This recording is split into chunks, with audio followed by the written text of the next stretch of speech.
Hi everybody, and welcome to another episode of the Disney Q&A. This is the series in which you all send questions my way regarding Disney, whether it's about the parks or the games or the movies, and I try to give you answers to the best of my ability. Let's just jump right in this week because we have a number of great questions, and our first question this week comes from Carson Brown, who asks, "Hey Rob, I have a question.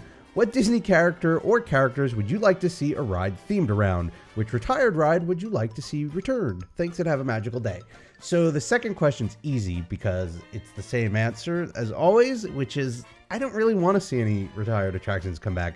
They're retired for a reason, and as Disney fans, we think of them fondly, but usually when a ride is retired, it's because it's not performing well, and that means the general public doesn't really like it anymore. And so I wouldn't want to ever see any of those come back. And I know sometimes you hear rumors or people wishing for like a park of all retired rides, but I just don't think that would really work. And I hope we don't see that. I'd love to see new things happen with old rides. And to your first question, I'd love to see the Wonders of Life Pavilion be refurbished and brought back with all new rides based around Inside Out. I think that'd be a fantastic opportunity. You know, they're in the little girl's head. You know, you have an opportunity there to talk about the human body and then technology in the human body. And I think that could be a lot of fun. So that's what I would like to see. Our next question comes from Bowie Badger. And this is a good one because it's based on some recent news. You may have heard that Nintendo teamed up with Universal to create some Nintendo-themed attractions. Being a massive Nintendo fan, I'm very excited to hear this, but being a massive Disney fan, I would have liked to see this at Disney World or Disneyland. I've heard many theories on why this was not a Disney deal. What are your thoughts or theories on this news? So yeah, if you haven't heard, Nintendo is partnering with Universal Studios to create some attractions based on Nintendo properties, and that's about all we know. We don't know what Universal parks it's going to be or when we're going to see them. We just know that they're having this partnership. And I say that specifically because Universal Studios does have a theme park in Japan. So for all we know, there might be no Nintendo rides coming to Universal in Florida, and they're just going to the Japan attractions. Or they're going to both, or they're going to all of them. We don't really know yet, so we're gonna have to sit and see. Personally, I'm actually glad it's not coming to Disney. I'm a Nintendo fan myself. I grew up with Mario and Zelda and all that. But I don't want to see Disney have a monopoly on good content for theme parks. You know, competition drives innovation. And if Disney got Nintendo and they had those attractions, Universal, what do they have? They have some Marvel rides that they can't really expand on much because Disney owns them really. And they have Harry Potter, which is cool, but it's not going to last forever. And what happens when you have a company that has everything and then a company that doesn't have a whole lot is, you know, one of them gets lazy and that's a problem for all of us. So I'm really glad that Universal got this and not Disney, because that's going to force Disney to be more competitive. That's going to force them to be innovative, and then we all win, because whether you're a Nintendo fan or a Disney fan, they're going to be upping their game to stay competitive with each other. It also seemed like there's no reason for Disney to do it. You know, they have Star Wars, they have Marvel, they have Indiana Jones, they have Pixar. Like, they don't need Nintendo property. Universal, on the other hand, they need some sort of property to like use and build on, because, you know, what they have is limited and they need something else, you know? And also it's smart because you see Universal has, you know, the rights to Marvel attractions east of the Mississippi, which just essentially means Disney World will not have Marvel attractions so long as Universal decides to continue having Marvel attractions. They have that as much as they want. Outside of that, outside of the Florida parks, Disney could do whatever they want. They could put Marvel attractions in Japan. They could put Marvel attractions in California. So, you know, in those areas, Universal's at risk of some direct competition by using Marvel properties. So what Universal really needs is another property that they can use to combat that. And I think that's what Nintendo could absolutely prove to be useful for. So I think this is a great move by Universal's part. Could be a great move by Nintendo's part, who, you know, might be losing some of the younger audiences today to mobile gaming, and that's why you see Nintendo taking a step into mobile gaming now. And I think it's a great move for Disney. You know, they might not think of it as executives because they're going to be, you know, pressured, but it's great for us as Disney fans because Disney's going to have to step up their game to make sure that they stay competitive. So that's my thoughts on it, and, you know, I can't wait to see what they announce. Our next question comes from Copycat705, who says, do you think Disney's next CEO should come from outside of the company? I think they should, as it seems like Disney's best CEOs came from outside the Disney company. aka Michael Eisner? My answer is no. I don't think it should come from outside the company. Eisner was a great pick in the 80s for a specific reason, which was that Disney as a company was in a very dangerous situation of being hostily taken over and broken up.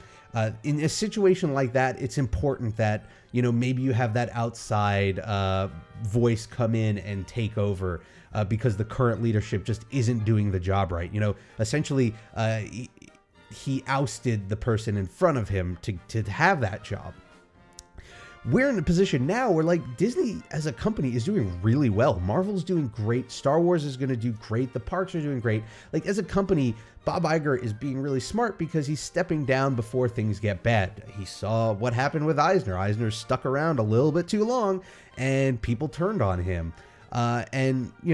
They turned on him because they felt he was the problem, not the company. The company had its slumps, but still relative when he became CEO, the company was doing amazing. And so you don't want to have an outsider come in when you don't need to, because that might change up things too much. And Disney is certainly in a position where they don't need to change up a whole lot. They just need somebody who can properly take over the reins from Iger and continue to lead it in a good direction. So, the common idea is that it's going to be Tom Staggs, who is just named as, I believe, the COO of Disney Company. He's had a whole bunch of other roles. He was a CFO at one point. He was working in the parks. So you're going to have somebody, if he gets picked, who knows the company well and knows how the company operates and can, take it in the direction it needs to go. Our next question comes from Sarah DeCousian, who asks, my family is going to Disney. I've been put on task of deciding the hotel. Whoa, contemporary. I don't know what to choose, so I'm coming to you. My family is a family of 4. We love Disney parks and we love thrill rides. We love swimming in Disney Springs, aka Downtown Disney. We stayed at the Caribbean and love that, but we want something new. Any suggestions? Oh man, there's so many options. Coming from it, I don't know how old you are or what position you're in to pick, but coming from it as somebody who's now, making his own trips, money is obviously at the forefront of that thought and that decision. So I stick to the moderate hotels because as much as I would love to afford a week at Disney World in the Contemporary, I really can't. So I'm a really big fan of the Port Orleans hotels. But you can't go wrong. Even if you want to do the value hotels, the All-Stars, the Pop Centuries, they're really great too. I think Art of Animation could be a fun one to try if you want to do the value resorts, just because it's newer. So there's something fresh there and you get to explore that. Moderates, like I said, I'm a big fan of Riverside and French Quarter. I'm going to be staying at French Quarter when I go down in September, and I've stayed in Riverside in the past. And then if you're going into the really nice hotels, I think Boardwalk's a fun one to explore. Boardwalk's a fun one because you could take a boat to Hollywood Studios. You could walk to Epcot. You could grab the bus to the Magic Kingdom or Animal Kingdom. So there's a lot going on there. You can explore the boardwalk itself. So you'd be in the heart of it. If you want something more relaxing though, Riverside is a really nice, relaxing. Everything's spread out. It's quiet. That's what blew me away the first time I stayed at Port Orleans is, I had grown up maybe in my teenage years. Really, we stayed at the All-Stars, right? Because we were going as a family, we wanted to keep it affordable. But when I went for the first time, as an adult on my own with just a friend, we stayed at Riverside, and it was just so relaxing and quiet. And they had nice pools, and you guys like swimming. So I think, great pools there. I think ultimately the answer is you can't go wrong with anything. But, the one thing I would say is, depending on the length of your trip, you might want to decide. For instance, we stayed at the cabins at the Fort Wilderness Cabins and Campgrounds, and it was a lot of fun, and I really enjoyed it, surprisingly more than I thought. But because it's so large, there's a bus system before you get to the bus system. So traveling to and from the parks takes a little longer. And so I would never stay there for a 2 or 3 day trip to Disney because I don't want to waste that extra time traveling. Whereas if I'm staying for a week, a little over a week, then I've got time to kill and then I don't mind it. And then I could, relax and slow down a bit. So there's that to keep in mind. Obviously, if it's a really short trip, then, you could maybe spring for the deluxe, especially the ones attached to the monorail, the Grand Floridian or the Polynesian. And that way you're traveling really quick and you're spending, maybe about the same because it's a shorter stay versus a longer stay. But yeah, those are all those. And I would ask everybody watching to leave in their comments what their favorite hotel is and why. Let's all help Sarah together try and figure out where to stay. But I think the great news is with Disney, there's no wrong answer. You're never going to pick a hotel where you're like, well, the trip was awful because I stayed at this hotel. That doesn't happen, luckily. Next question comes from Anna B, who asks, I was wondering if you think Disney will dress up Cinderella's castle like they did for Stitch's Great Escape in 2004 anytime soon. I know Disneyland had the Diamond Anniversary set up not too long ago. I think it's still up. Yeah, they just celebrated the 60th anniversary over there. And I was wondering if you think Disney would decorate Cinderella's castle anytime soon. I think we're, 6 years away from the 50th anniversary of Walt Disney World. So I think definitely you could probably expect something there. But for smaller things, like I know you mentioned later on in your question, like the premiere of Frozen 2, I don't know. I think the cool thing is with the mapped projection technology that you see them do at some of their shows at night now, you don't need to actually physically dress up parks anymore. You just project stuff on them at night. And I think you'd start to see more of that for smaller events like a movie premiere or something like that. You know, I don't think that technology was at its peak when, you know, they did the Stitch prank. But I think for a longer year-round celebration like the 50th anniversary, yeah, I could see them doing something. As long as they don't make it a pink cake again. I'm sorry, that was awful. I can't believe they did that. As anything but the pink cake will probably be fine, and I'm sure they'd keep it extra tasteful for the 50th anniversary, and they wouldn't try that again. Our next question comes from Classy Gent, who says, I saw in an old Q&A that you said your favorite character in the park was Push. Well, now that Disney's gotten rid of him, who's your favorite? Also, do you know why Disney discontinued him? Thanks and have a magical day. Yeah, Push is unfortunately gone. I don't know if I have a new favorite. I don't know if it counts as a character, but I just love the Streetmosphere performers in Hollywood studios. They're the best, and I always stop to watch them when I come across them in the parks just because they're a lot of fun. As to why Push was discontinued, officially, their contract with the third-party company that sort of developed and maintained Push came to an end, and they decided not to renew, which is a very vague reason that essentially just means we found the opportunity to stop working with them, and we decided to. That could have been a number of reasons. It could have been cost cutting. It could have been, you know, problems with the management of this company. It could have been, you know, them just realizing that it wasn't worth the effort and the money. We'll never really know until they officially come out with an answer. But, you know, sadly, most of the time, the real truthful answer is a boring one. And my guess would be it was just a financial decision. You know, we're in an era now where Disney's all about not only getting in line to see the characters, but having your Fast Pass Plus reservations for them. So the concept of Push, who is just out there and wandering, is very different. It's probably a lot harder to measure the, you know, investment value of a character like Push than, you know, something like a character like Anna and Elsa, where you can just count how many people are in line and, you know, run those numbers to see what that investment pays back in. So, you know, that might have been the reason, but it's only a guess. Okay, B-Fish Alex Imagineering has a couple of questions next. One, do you think that the Imagineers, especially in the animatronics division, cast a presidential vote based on whether or not they want to be tasked with adding another president to the Hall of Presidents? And then also with the reintroduction of the Hatbox Ghost in the Haunted Mansion, do you think that this could start a trend of reviving old animatronics or characters into the parks? If so, what character would you introduce and where?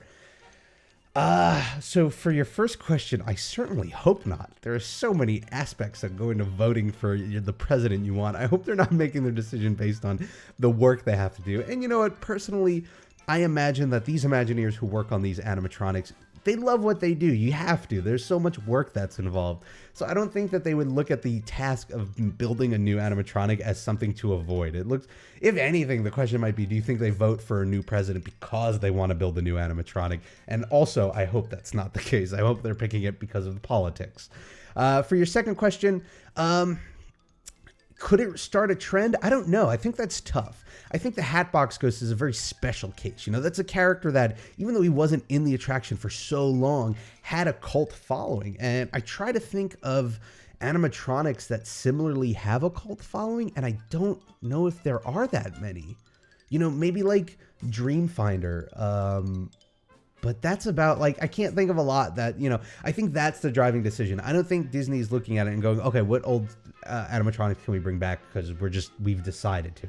It's because it has that fan following. And so we would first have to ask, well, what animatronics are no longer in attractions that still have a fan following? I can think of plenty of old rides, but a lot of those rides don't have a specific animatronic associated with it. So I don't think it'll start a trend. I think the fact that it's made such news and it's become such a part of, like, a newsworthy item in the Disney community means maybe Disney's more open to it if another one, pops up and it hits the drawing table and they talk about it. But I don't think there's, like, anything planned or anything that could happen soon. Not to my knowledge. If you guys can think of a animatronic that I might be missing, feel free to let me know. And our last question this week comes from the Walry, who asks, I recently saw, this is a long one, buckle in. I recently saw The Beautiful Grave of the Fireflies, as well as rewatched Wes Anderson's hilarious Fantastic Mr. Fox. And while both of these movies were PG, they were very close to PG-13. This got me thinking, do you think that Disney is playing it too safe with their films, and as a result aren't making the same great films that they once were? To give an example, just compare how powerful and moving Mufasa's death was versus the 3-second cop-out death of Anna and Elsa's parents in Frozen. Also, this question is more about the quality than how well the movies would sell. I know Fantastic Mr. Fox flopped, but the anime market in Japan is very different from the anime cartoon market. Okay, so to break into your question and to focus on the quality, I don't think it's a matter of financials. I think it's a matter of the story that's being told. Now, the specific example you told, Mufasa's death in The Lion King, spoiler alert, I guess. Mufasa's death was a very major part of the character of Simba, and the fact that the story in itself is sort of a retelling of Shakespeare, it's a very important plot point. So of course there's a lot of gravity to it. It's supposed to be a major moment. Where compared to Frozen, I think their parents' death was meant to more be a plot point, right? Just to get them to the point where, Elsa's the queen and Anna and they live alone. I feel like it's different, right? We knew Mufasa before he died and he was an important character, whereas Anna and Elsa's parents were just there. And I don't think it was a cop-out as a result, Going back to a movie that wasn't as popular as Frozen, but I still, in my opinion, think it was a good movie, was Brave. And, you talk about what happens there with some of the parents, and I won't spoil the specifics if you've never seen Brave, but I think there was a lot of gravity to that, to the point where it made me want to cry, Maybe not as much as Mufasa in The Lion King.